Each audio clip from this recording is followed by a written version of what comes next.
학생 여러분 반갑습니다. 오늘은 제4강 공중보건학 산업보건 챕터 4장을 할 차례입니다. 벌써 여러분과 만난 지가 이제 네 번째 4주차가 되었죠. 날씨가 참 화창하고 좋습니다. 오늘도 이 화창한 봄날로 접어드는 이런 시기에 여러분들은 가정에서 교수님은 직장에서 이렇게 대면 강의를 하지 못하고 온라인 수업을 하니까 좀 답답한 면이 있죠.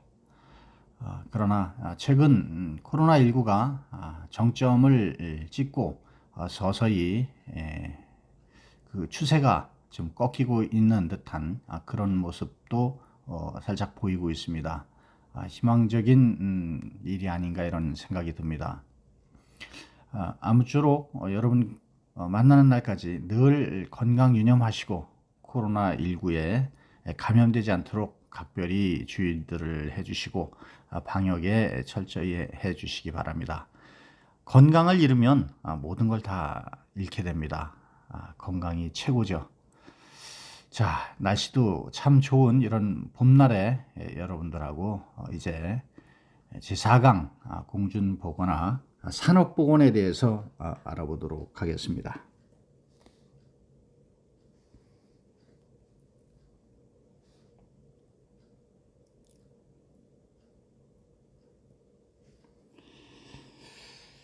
산업보건은 무엇인지 그 개념부터 우선 한번 알아보죠. 산업보건의 정의랑 목표는 페이지 154쪽을 참고해 주시기 바랍니다. 산업보건의 정의 및 목표가 쭉 있는데 세계보건기구 WHO와 또 국제노동기구 ILO라고 되어 있어요. 이 공동위원회에서 정의를 한 것을 한번 살펴보도록 하겠습니다. 모든 직업에서 일하는 근로자들의 육체적, 정신적 그리고 사회적 건강을 고도로 유지 증진시키며 근로 조건으로 인한 질병을 예방하고 건강에 유해한 취업을 방지하며 근로자를 생리적으로나 심리적으로 적합한 작업 환경에서 배치하여 일하도록 하는 것으로서 일하는 사람이 그 직무에 적합하도록 마련하는 것이다 라고 이렇게 정의를 하였습니다. 그렇습니다. 우리는 일들을 하고 살잖아요.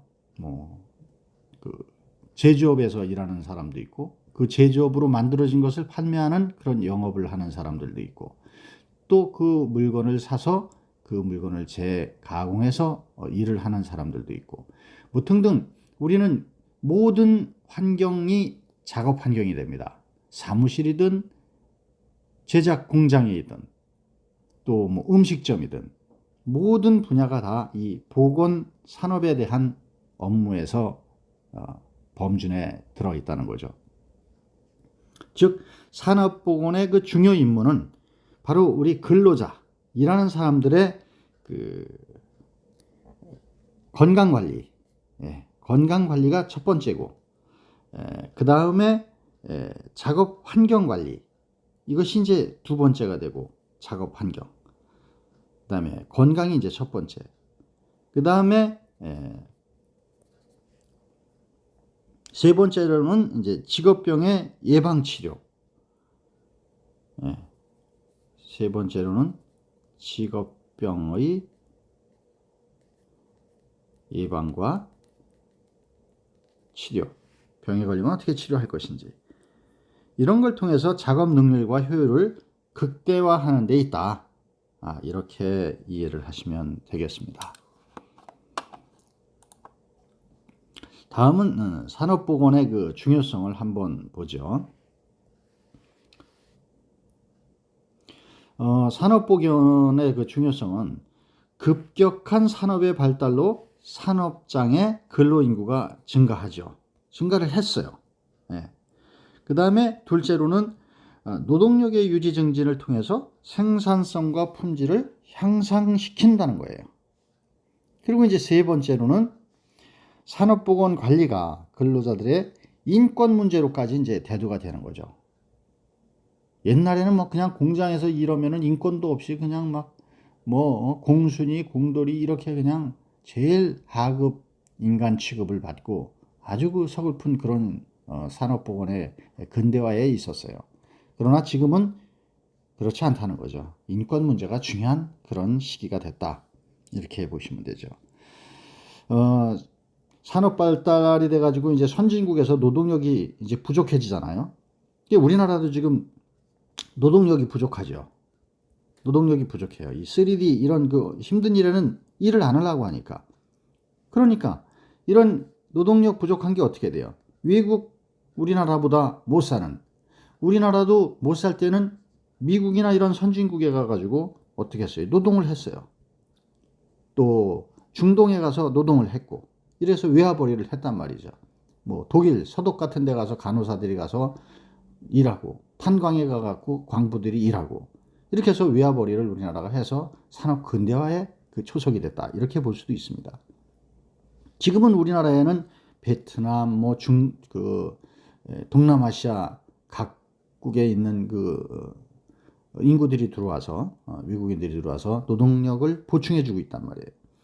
이렇게 노동력이 부족해지니까 노동자들의 건강을 보호하는 것은 도의적이고 법적인 측면뿐만 아니라 우리나라의 그 경제적인 측면에서도 이 사람들이 일을 해줘야지 되니까 건강하게, 이런 측면에서 그 필요성이 인정된다. 이렇게 보시면 되겠습니다. 자, 직업병을 보면은 우리가 어떤 것들이 있는지 한번 그 직업병에 대해서 한번 살펴보도록 하죠. 직업병은 업무상 부상으로 인한 질병 외에도 그 직업성 질환은 근로자들이 그 직업에 종사할 때 여러 가지로 이제 발생하는 걸 질병을 얘기하는데요. 발생 상태와 성질에 따라서 그 구분을 이제 재해성 질병이냐 아니면은 직업병 질병이냐 이렇게 이제 둘로 나눠요.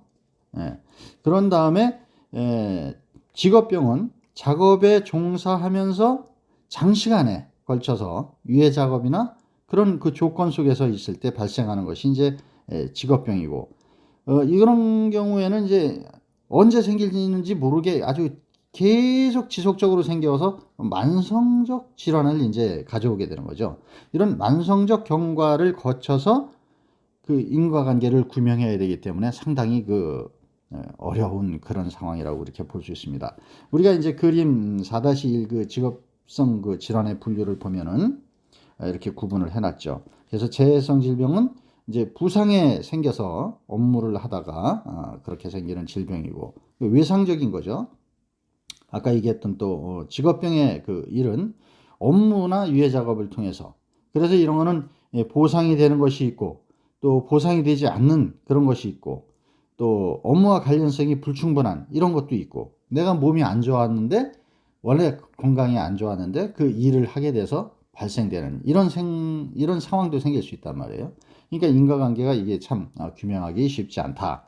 이런 부분이 이제 생길 수가 있는 거죠.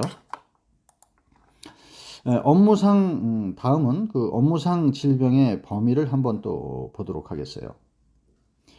업무상 질병의 범위는 우리가 근로기준법이라고 했는데, 이 근로기준법 시행령에 제44조 제1항과 관련해서 이제 규정을 해놨단 말이에요. 물리적인 요인으로 하는 거는 작업 환경의 모든 그런 물리적 원인에 의해서 생기는 질병을 얘기하고, 화학적인 거는 뭐 유해가스라든가 유해물질 이런 거에 의해서 생기는 중독증이고, 생물학적이라는 거는 뭐 세균이나 곰팡이 이런 거 있잖아요. 병원성 미생물 이런 것에 의해서 감염이 되는 뭐 이런 것들을 우리가 이제 생물학적 요인이다. 이렇게 구분을 할 수가 있겠습니다.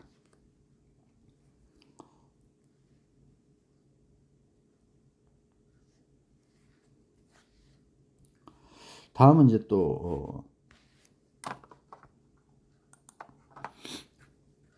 직업성 암이 있죠. 직업성으로 생기는 암이 있는데, 이런 거는 뭐 검등이나 콜타르 이런 이제 광물질, 또 벤젠 같은 거 이런 아주 그 유해성 물질, 또 방사선 같은 거, 이런 발암성 요인으로 우리가 생기는 이런 것들이 이제 바로 발암성 직업성 암이다. 이렇게 얘기를 하고 또 근골격계 질병이 또 생길 수가 있어요.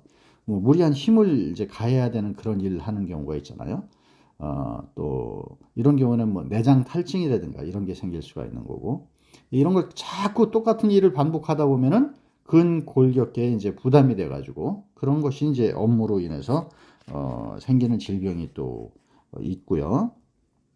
그 다음에는 업무상 과로동으로 인해 갖고 뇌혈관이나 심장질환 뭐 이런 것들이 이제 또 생길 수가 있고요.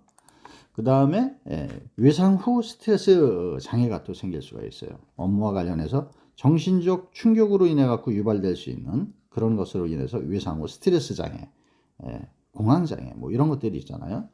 그 다음에는 이제 노동부 장관이 지정하는 그런 또 질병이 있습니다. 지금까지 했던 그 7가지의 규정한 질병 외에 우리가 그 산업재해보상법 제8조에 보면은 산업재해보상보험 및 또 예방심의위원회에서 심의를 거쳐 가지고 노동부 장관이 지정하는 그런 질병들이 또 있습니다. 또 우리가 그 업무상 질병 범위 이외에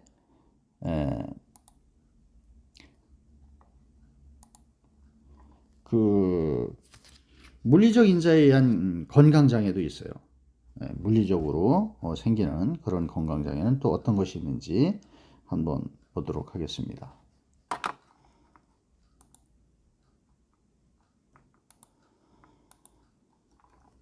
물리적 인자에 의해서 생기는 그런 건강장애는 지금 이 페이지에는 없는데 교재 158쪽입니다. 158쪽. 이 교재 158쪽을 보시면 이상 기온에 의한 건강장애가 있어요. 열중증이라든가 뭐 이런 것들. 다음 페이지를 볼게요.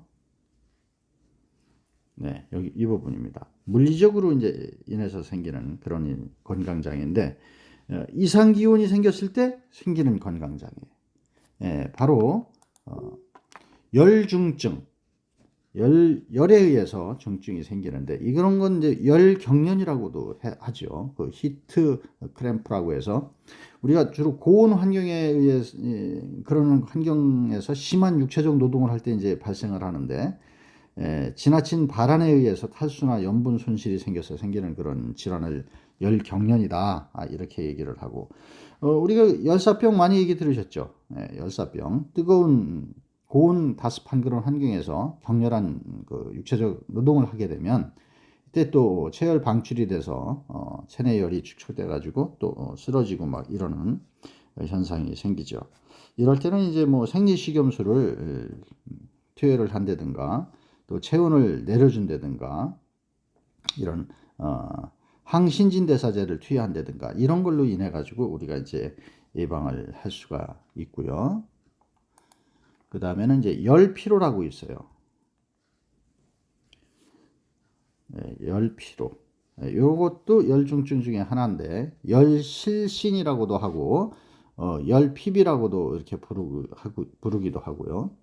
고열 환경에서 이렇게 폭로됐을 때 혈관 운동장애가 일어나 가지고 정맥혈이 말초혈관에 저류되고 또 저혈압이나 뇌 산소 부족으로 실신이나 현기증 이런 게 생겨서 신체적 피로감 등이 그런 증상이 이제 나타나는 이런 게 이제 열피로증이다.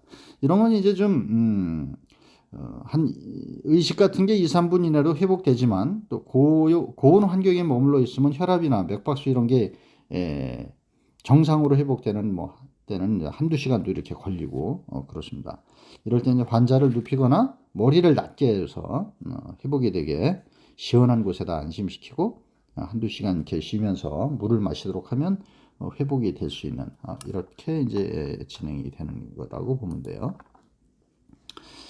다음은 이제 그 저온 환경에 의한 건강 장애를 한번 보도록 하겠습니다.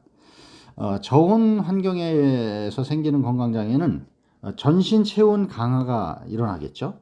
장시간 차가운 온도에 이제 뭐 냉장고 안에서 일하는 그런 이제 냉동 창고, 냉장 창고 이런 데서 이제 일하는 경우에 생길 수 있는 그런 급성 중증 장애가 되고요. 또 참호족이나 침수족 같은 것들이 생기기도 해요. 발에 생기는 거죠. 직접 동결 상태에 이르지 않더라도 한냉에 계속해서 장시간 이제 폭로되게 되면은 습기나 물에 잠기거나 그랬을 때는 이제 참호족이 발생을 하게 되고 지속적인 국소 산소 결핍이 생기게 되면은 모세혈관이 손상되고 동상이 생기는 그런 경우를 우리가 볼 수 있는 거죠. 그래서 이런 경우들이 생기면은 표층 피부나 이런 것들이 괴사나 괴양이 발생해요. 모세혈관이 손상되기 때문에 그렇게 되면 심한 통증도 생기고 그럴 수가 있습니다. 이와 비슷한 것이 이제 동상인데 동상은 또 우리가 많이 걸리기도 하고 그러죠. 실제로 조직이 동결되어 갖고 이제 세포 구조에 기계적으로 문제가 생겨서 일어나는 것이 이제 동상이잖아요. 보통 우리가 피부의 그 빙점이라고 하는데 어는 온도는 보통 마이너스 10도, 영하 10도인데 풍속이 바람이 이제 세지게 되면 체열 방선이 더 빨리 커져 가지고 더 빨리 동상이 나타날 수가 있죠. 그래서 우리가 기류, 바람의 그 영향일 기류인데 이 기류가 1초에 1m 이상이면 평균 3도씨가 내려간다. 이렇게 보고 있습니다. 그것이 이제 동상의 원인이 되는 거고. 또 다음에는 고압 환경, 이상 기압에 의한 그런 그 건강 장애인데 이런 경우는 작업 환경에서 이상 기압은 일반적으로 고기압에 의한 건강 장애가 문제가 되고 있어요. 고기압. 그래서 고압이라고 하죠. 고기압. 이 고기압으로 인한 신체 장애는 인체가 받는 장애와 고기압에서 평압으로 감압될 때 받는 장애 이렇게 두 가지로 나눌 수가 있는데 1차적 압력 현상을 보면은 고기압에서는 뭐 우렬이라든가 부종, 출혈, 동통 이런 걸 일으킬 수가 있는 거죠. 특히 이제 귀하고 부비강 이런 치아 이런 거에 기압 증가에 따라서 압박 장애를 일으키기 쉬운 거예요. 그래서 우리가 고압이 위로 올라갈수록 이렇게 압력이 낮아지죠. 그래서 고압이 되는데 그래서 저산초증 이런 것도 생기고 그렇죠. 그래서 위로 갈수록 이제 산소가 부족해지니까 또 2차성 압력 현상 주로 질소, 산소, 이산화탄소가 이제 문제가 돼서 예를 들어서 물속으로 들어가게 되면 압력은 세지고 공기는 없어지고 그래서 이제 잠안병이 생기고 그 다음에 또 감압증이라고 이런 것들이 생기고 이게 급격한 감압이나 이럴 때 혈액과 조직에 용해되어 있는 질소가 기포를 형성하는 데 일으키는 이런 기포하고 순환장애 조직 현상 이런 것들이 이제 조직 손상을 일으켜서 생기는 그런 질병이다. 이렇게 보시면 되겠습니다. 그리고 이제 감압 환경 다음을 보시면 감압 환경과 건강 장애를 보면 높은 기압에서 감압하는 과정에서 발생하는 장애가 잠안병, 그 다음에 감압증, 또 이는 너무 이제 급격한 감압에 따른 혈액과 조직에 용해되어 있는 질소가 기포를 형성해서 일으키는 그런 기포 순환 장애, 조직 손상, 좀 전에 말씀드렸던 그런 내용들이 해당되겠습니다.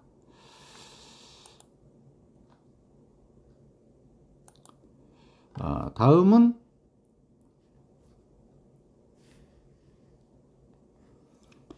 소음 및 진동. 네, 이것도 이제 질환 중에 하나죠. 건강장애를 일으키는 물리적 인자에 의해서.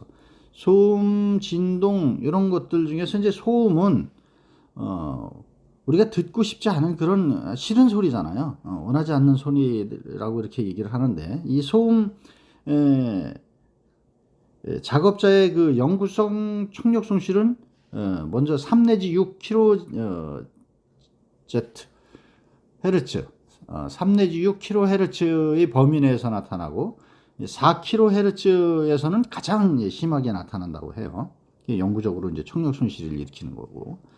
그 다음에 이제 4 내지 6kHz 밖에서도 나타나기도 하고 급기야는 이제 전 주파수에 일어나는 그런 경우도 우리가 청력 손실에 있을 수 있다.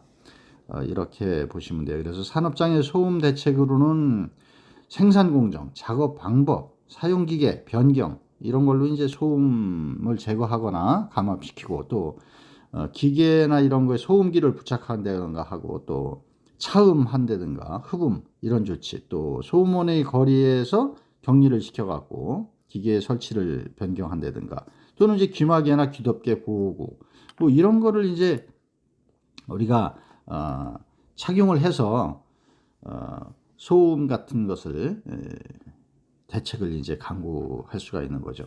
또 소음에 대한 이제 폭로 시간 이런 것도 이제 좀 단축을 시키고요. 그래서 이 산업장에 이제 소음을 대책을 이제 강구를 할 수가 있다는 거죠. 소음의 그 허용 기준을 보면은 여러분 페이지 그 161쪽에 보시면 있어요. 그 표 4-1 그 허용 기준을 보면은 우리가 일일 노출 시간 8시간대는 소음의 강도가 90dB이다. 뭐 4분의 1시간일 때는 115dB이다. 우리가 115dB를 초과하는 소음 기준에 노출돼서는 결국은 청력 손실을 가져올 수 있다. 이런 결과를 우리가 이해할 수가 있는 거죠. 충격 소음 같은 경우에는 충격 소음 같은 경우에는 최대 음압 수준이 140을 초과하는 충격 소음에 노출돼서는 안 된다. 이렇게 보시면 되고요. 그다음에 소음의 그 청력 장애 요인을 한번 보겠습니다. 소음의 청력 장애 요인을 보면은 일시적 청력 장애가 있고 영구적 청력 장애가 있어요.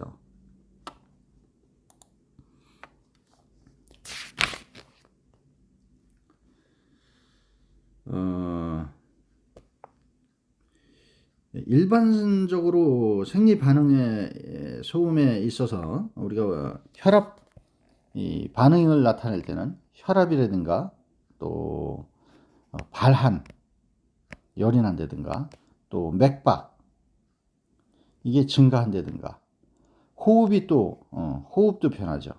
호흡도 변하고 그 다음에 전신 근육도 이제 긴장을 하게 되고 생체 긴급 반응의 일종이지만 오래 지속되면 이런 것들이 그 인체 활동에 방해가 된다 이렇게 보시면 돼요.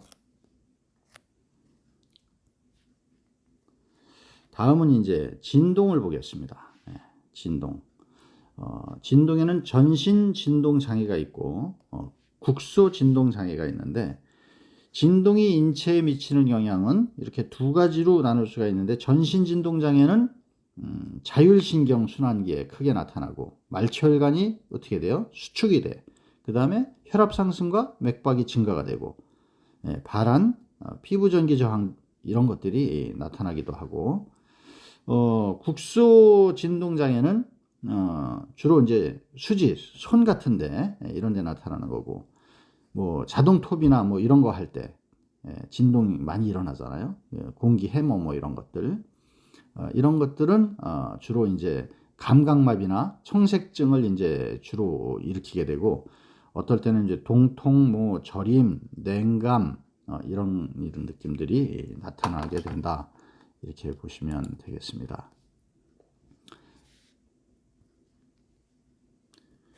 그리고 이제 VDT 증후군이라고 해가지고 VDT 증후군이라는 거는 비주얼 디스플레이 터미널이라고 해서 작업이 인체에 미치는 부담 요인은 그 CRT라고 해갖고 화면의 문제 또 작업 환경 이런 것들이 이제 있는데요.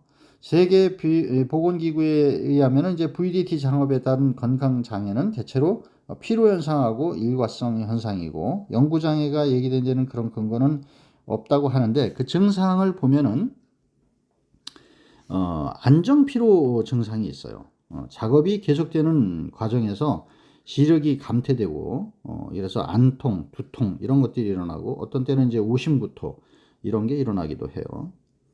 그 다음에 이제 경견환 증후군이라고 그래갖고 안정피로는 대부분 조절성 안정피로하고 근육성 안정피로지만 중증인 경우에 그런 경우가 있는데 목이나 어깨, 팔, 손가락 이런 거 경환계 장애 보통 이제 우리가 오랫동안 이제 앉아 있다 보면 목도 아프고 또 어깨도 아프죠. 그 다음에 또 허리도 아프잖아요. 요통 이런 자극 증상이 나타날 수가 있다. 이렇게 보시면 되고요. 그 다음에 이제 신경장애, 정신신경장애도 나타나죠. 복잡한 사고나 이런 거 시간에 쫓기는 작업, 뭐 마감 시간에 그냥 임박해갖고 빨리 해야 되는 이런 것들을 하다 보면 이제 정신적 스트레스, 이런 스트레스에 의해서 소화기계나 순환기계 증상도 생길 수가 있고요. 정신불안으로는 정신 증상으로는 불안하고 억울하고 초조하고 막 이런 거. 그 다음에 이제 다른 장애들로는 임신 같은 경우에 출산 이상이 보고된 것이 이제 캐나다나 미국에서 그런 경우가 있었다. 또 전립방사선이 원인이라는 이런 증거는 이제 없는데 그런 경우가 VDT에서 방출되는 경우가 있어서 그런 얘기들이 또 나오기도 해요. 그 다음에는 이제 직업성 요통을 보면은 직업성으로 생기는 요통이죠. 전체 인구의 60 내지 80%가 한 번 정도는 경험을 한다. 이런 정도로 이제 우리 인간은 기립 보행 자세를 가지고 있는 사람들이잖아요. 인간은. 그래서 이제 이런 문제가 발생하기도 하고 예방을 하려면은 무거운 물건들 때 특히 이제 주의해야 되고 의자에서 작업할 때도 자세 주의를 해야 되고 반듯한 자세. 그다음에 선자세나 안전자세에서 이제 전굴 자세를 유지한다든가 중량물을 들 때 추간판 같은 게 문제가 될 수 있기 때문에 항상 작업 시 올바른 자세를 갖는 게 중요하다 이렇게 볼 수가 있습니다.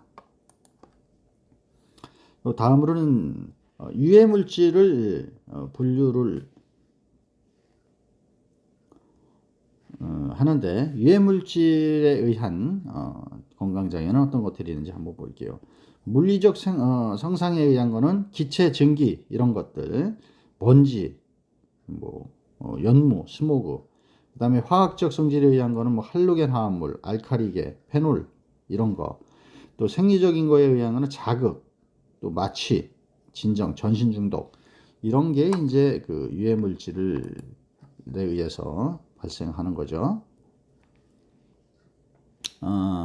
어떻게 침입을 하느냐 우리 몸에 호흡기를 통해서 피부를 통해서 소화기를 통해서 우리 몸에 이제 들어오게 되죠.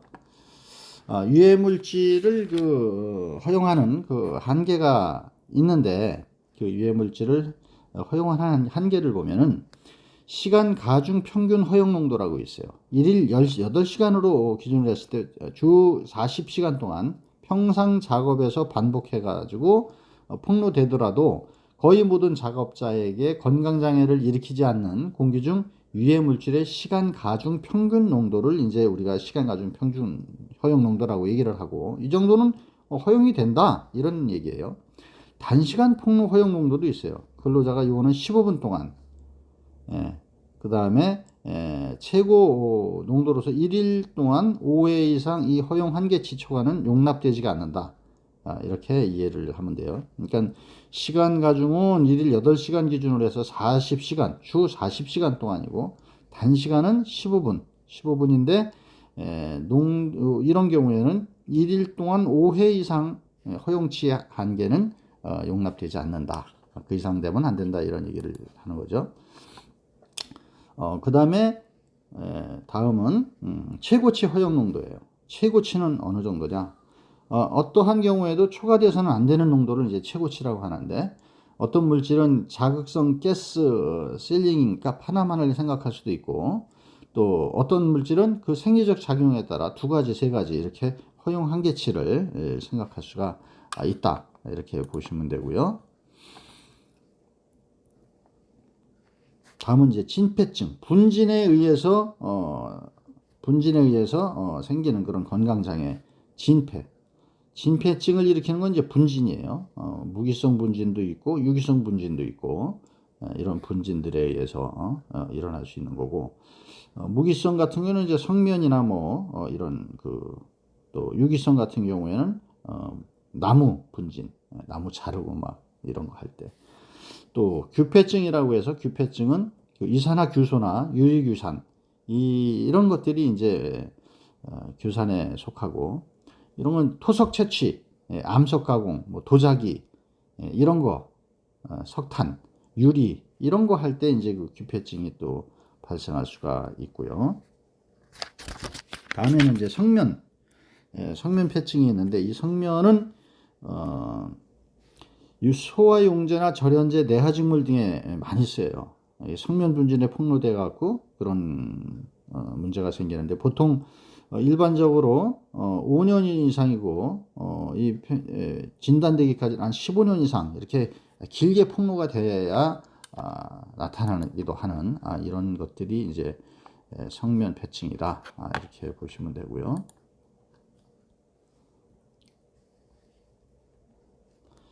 다음은 각종 유해 물질 중독을 보면은 뭐 납, 수은, 크롬, 카드뮴 이런 것들인데, 납은 산업장의 그 납이나 광산, 뭐 이 건전지 있잖아요. 이런 거 만드는 거, 그런 거하고 관계가 있고, 증상으로 보면 혈관 수축, 빈혈 이런 게 생기기도 하고요.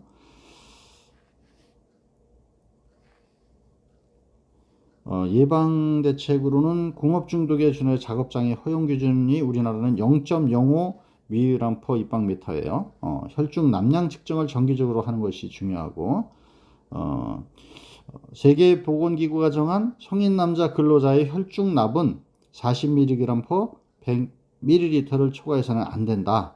이걸 기억해 주셔야 되겠습니다. 다음 이제 수은 중독인데, 금속 수은 뭐 이런 것들, 사진 이런 데도 이제 그 도료나 이런 것들이 이제 페인트 이런 거에 수은이 쓰이죠. 그런 데서 이제 일을 하게 되면 발생하기 쉬운 거고, 증상은 구내염, 그 다음에 근육, 정신 증세, 이렇게 이제 크게 세 가지로 나타나기도 해요. 그 다음에 크롬 같은 경우에는 크롬 도금 작업장, 이런 것에서 이제 발생하기도 하고, 삼가 크롬, 뭐 육가 크롬 이렇게 이제 유해한 것이 포함되어 있을 때 나타나기도 합니다.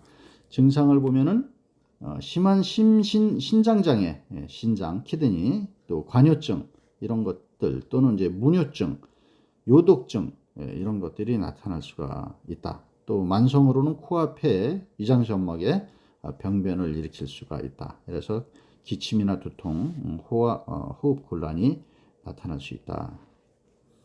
다음 카드뮴 같은 경우에는 카드뮴 정련 가공이나 도금 이런 거 할 때 나타나기도 하고, 간과 신장장애 이런 데에 축적이 되기도 하고요.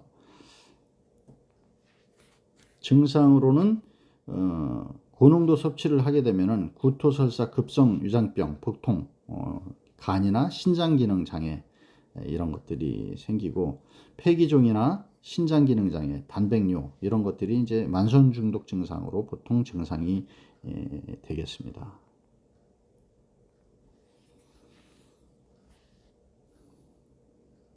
중요 오염물질 종류와 그 성상을 보면은 우리가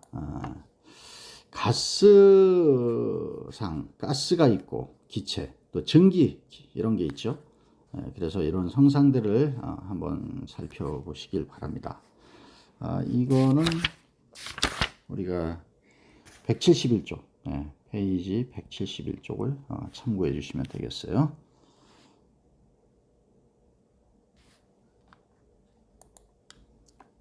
입자성 물질, 입자성 물질도 이렇게 있고요. 미스트, 액체, 먼지, 분지는 고체, 흉이죠. 고체, 이런 것들이 있고, 성상과 그 예를 한번 좀 살펴보시기 바랍니다. 다음은 이제 작업 환경의 위생 관리인데, 이 부분은 다음 시간부터 두 번째 시간에 수업을 진행하도록 하겠습니다. 잠시 쉬었다가 하도록 하겠습니다. 수고하셨습니다.